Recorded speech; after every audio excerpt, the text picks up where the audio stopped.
and welcome to Live Healthy West Virginia, the podcast brought to you by WVU Medicine, aiming to help everyone live a better, healthier life in West Virginia and beyond. I'm your host, Mary Ravazio Menard. Measles was declared eliminated in the U.S. back in 2000, but it seems to be making an unwelcome comeback in 2024. The CDC reports there have been 7 outbreaks of measles in the U.S. so far this year, with West Virginia reporting its first case of measles, an adult patient in Monongalia County, last week. Should we be concerned about this? How serious can measles be? And if you were vaccinated as a child many years ago, are you still protected?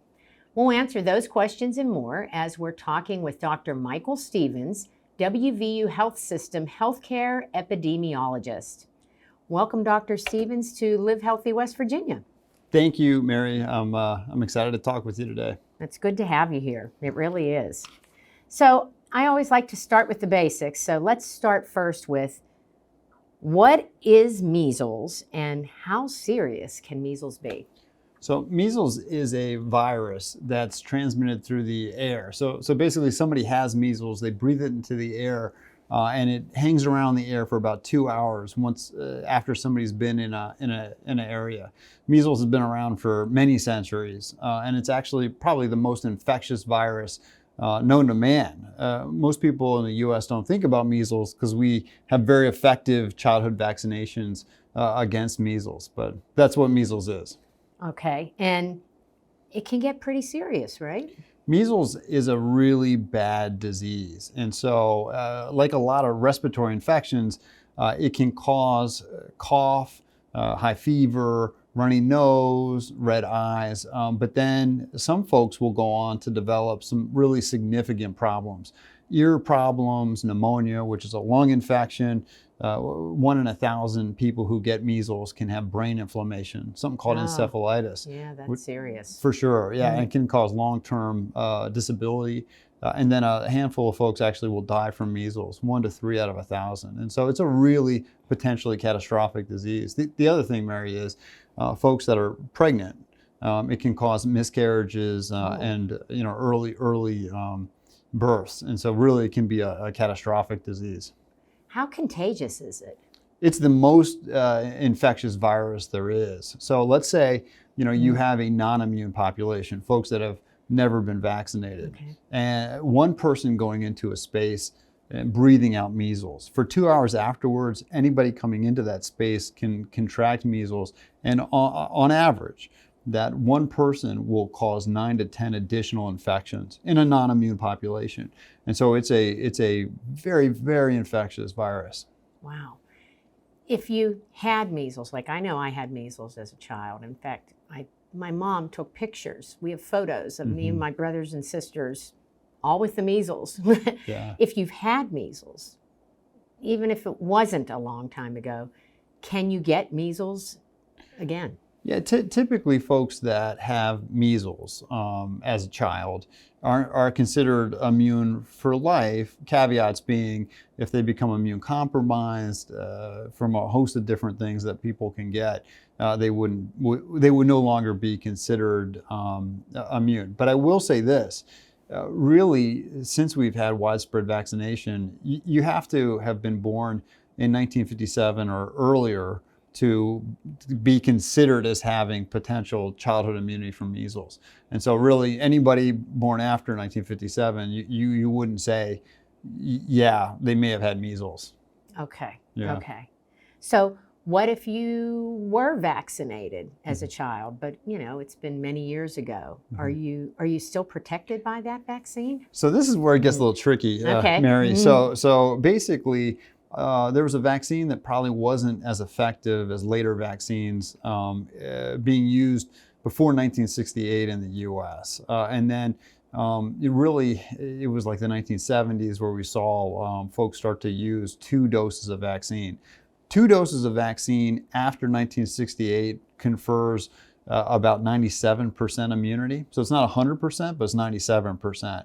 And so typically that's most folks that get 2 doses aren't going to develop measles. Now, caveats to that being, if you have an exposure, there are things that can be done to sort of check to make sure that you actually are immune. And so for very high risk individuals, oftentimes we'll check a blood test to see, do they have immunity or not? We can do that. Like a healthcare worker, for instance, we'd want to do that.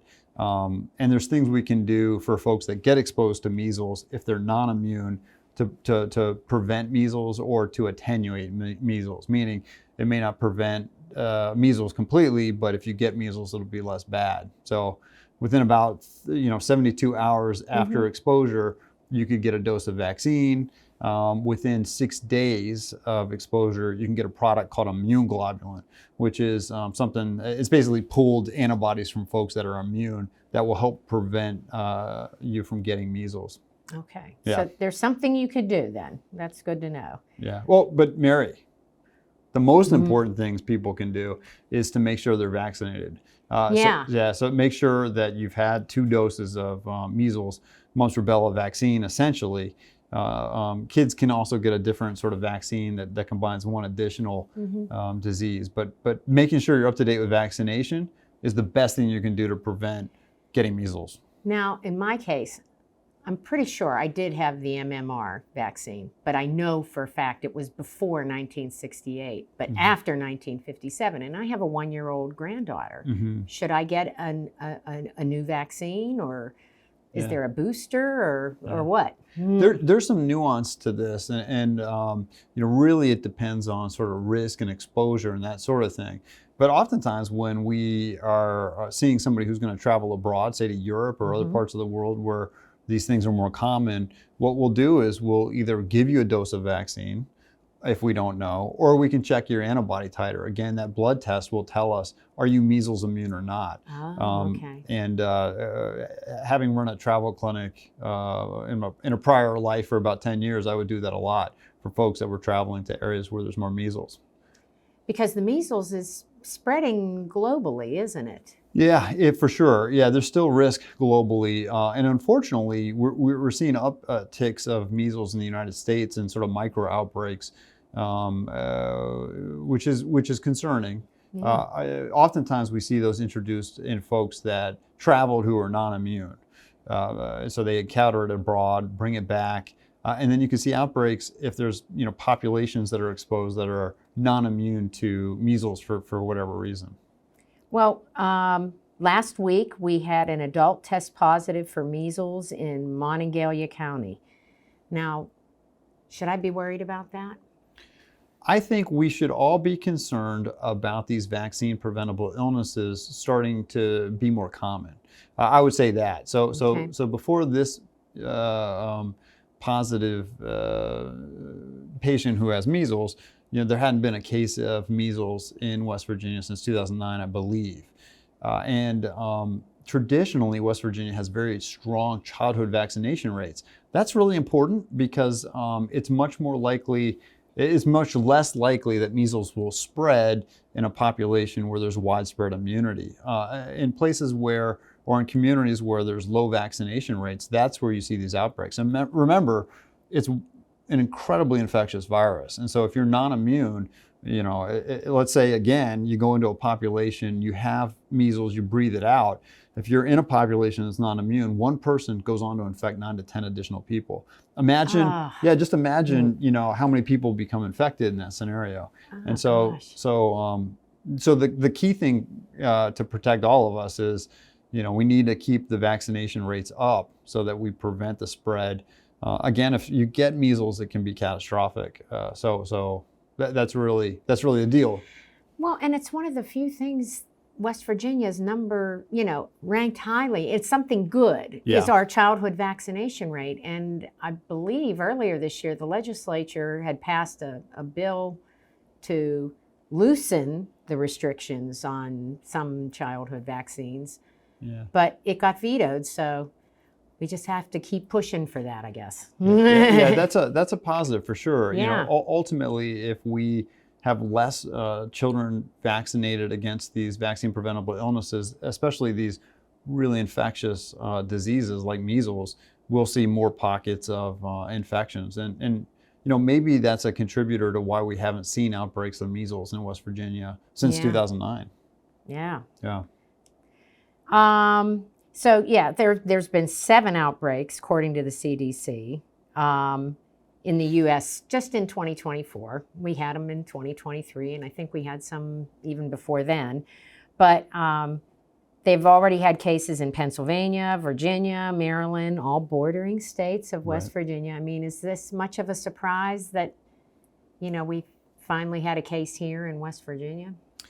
I think that, going back to what we talked about having good childhood vaccination rates, that's been a positive for sure. But in a way, it seems almost inevitable that we're going to see more cases of measles. Unfortunately, measles is the sort of canary in the coal mine for these vaccine preventable illnesses. During the COVID pandemic, we saw some erosion in childhood vaccination rates where people weren't getting vaccinated as routinely. And now there's a sort of a catch up in the US and globally trying to get folks, vaccinated, kids vaccinated. That's super important because measles being the most infectious disease, we're seeing that and we're seeing pockets of that in uptick. Yeah. But following measles, unless we get those vaccine rates up, we're going to see whooping cough. We'll see. That's bad too. Yeah, we'll see other bad diseases that we really don't want to see. So it is concerning. Well, measles was declared eliminated in the year 2000. Mm-hmm. So why is there more measles activity now? Why do you think, what's going on here? Well, I think that, so being eliminated in the U.S. really refers to we're not seeing continuous spread in the U.S. like it's endemic, okay? And so people really, mostly it gets introduced via travel. Folks travel, particularly folks that are not fully immune or immune at all, and they bring it back. And then we can see these outbreaks where they're spread, but quickly it's identified, and then these outbreaks are sort of aborted. And so that's what they mean by eliminated. It's not really like we don't see measles, but we only see measles that's being introduced from international travel, typically with little pockets of outbreaks in the US. Could it become endemic again? Again, if we see further erosion in childhood vaccination rates, absolutely we could see it endemic again. Oh, well, let's hope that doesn't happen. That would be awful. What are the symptoms of measles? Because maybe we should be on the lookout for this now. For sure. Measles is a bad disease. Even if you don't have one of these catastrophic complications, it's a bad disease. So you get exposed. You inhale the air from somebody. About 10 to 12 days later, on average, you can develop a very high fever. And really very high, like 104 degrees Fahrenheit, something like that. So very high. And then you can also have cough. You can have runny nose, sore throat. Your eyes can get red, that sort of thing. And you can have tearing. Following that, about 3 to 5 days later, you develop this somewhat unusual rash. Very unusual. I think a lot of folks who have young kids are used to seeing these sort of viral illnesses with rashes. This one's unusual because it starts on your head and then sort of washes down your body, almost like a paint can, was dipped, dropped. The paint was dropped on you, and then it sort of spreads that way.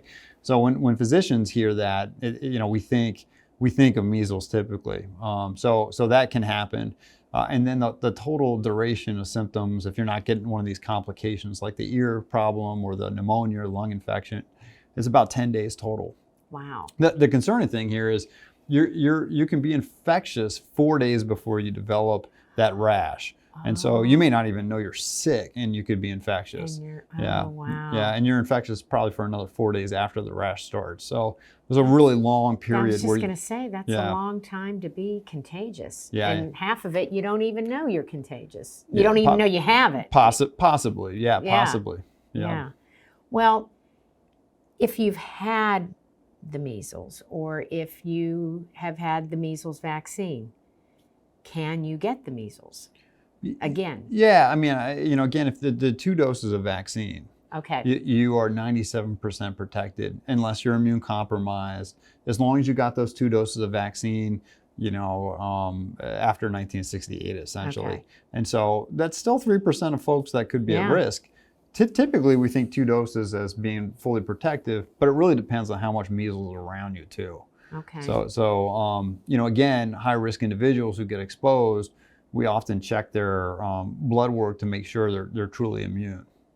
Well, I know that, the measles can be serious for anybody, but are there particular age groups or people that are at risk for, more at risk for serious complications? Yeah, so folks that are unvaccinated, right? So a kid who hasn't been vaccinated less than 12 months, any child less than 5 years of age, folks that are over 20 years of age, the older adult, 65 and older, immunocompromised folks from a variety of different things, whether it's cancer and you're on chemotherapy, or you're taking powerful medicines to suppress your immune system, or you have HIV, you're at higher risk. Pregnant women are at particularly high risk because of the complications of basically abortion and that sort of thing. Wow. Yeah. How is it treated? How do you treat it if you have it? There's very little you can do in terms of treatment. So mostly it's supportive. So if you develop the symptoms of measles, you have clinical measles, there's sort of very few things we can do to really treat it. Okay. Yeah. And when we were just talking about, immunity before and vaccines, if you are that person that just got the measles here in Mon County last week, does that person, if they're not vaccinated, do they need to get a vaccine? I mean, is there immunity enough if you've had the measles? Am I asking that in a way that makes sense? Yeah, I think, Mary, you are. It's a really good question. And the answer probably is not 100% clear because we don't see a lot of cases of measles. That person is probably immune for life. It depends on their underlying health status, if they're immune compromised or not, and likely probably the right thing to do. You ask 5 different infectious disease doctors, you might get 5 different answers, but we probably would check their blood work in a year and a half, 2 years. And if they have a positive titer, meaning that positive blood work saying they're immune, you might not, give them another dose of vaccine, but you might. What would you say to a parent? Because there are some parents But Mary, please forgive me. Yeah, I should. There's a caveat to that. Okay. That's for measles. Okay. But remember, the person who gets measles may also be at risk for mumps and rubella. That's part of the same vaccine. Yeah, and we would check their titers for those too. If they are not immune to those, we would vaccinate, if that makes sense. Yes, that makes sense. It's basically catching people up on childhood vaccines because they're still at risk for those. What would you say to a parent? Because there are some parents that are suspicious of vaccines. And what would you say to a parent that would say, you know what, I would rather my child get the measles and build up natural immunity than get a vaccine? What would you say to those parents? Well, I certainly would want to know what their concerns around the vaccines are and have that open dialogue. I think it's very important that folks can engage with healthcare professionals they trust and have a discussion about these things. The vaccines have been so effective that we don't see these diseases anymore. So we don't see a lot of whooping cough. We certainly don't see measles, rubella. We're not seeing polio. And I think folks that see those diseases, they realize the benefits of the vaccines. And the vaccines in general are very, very, very safe products.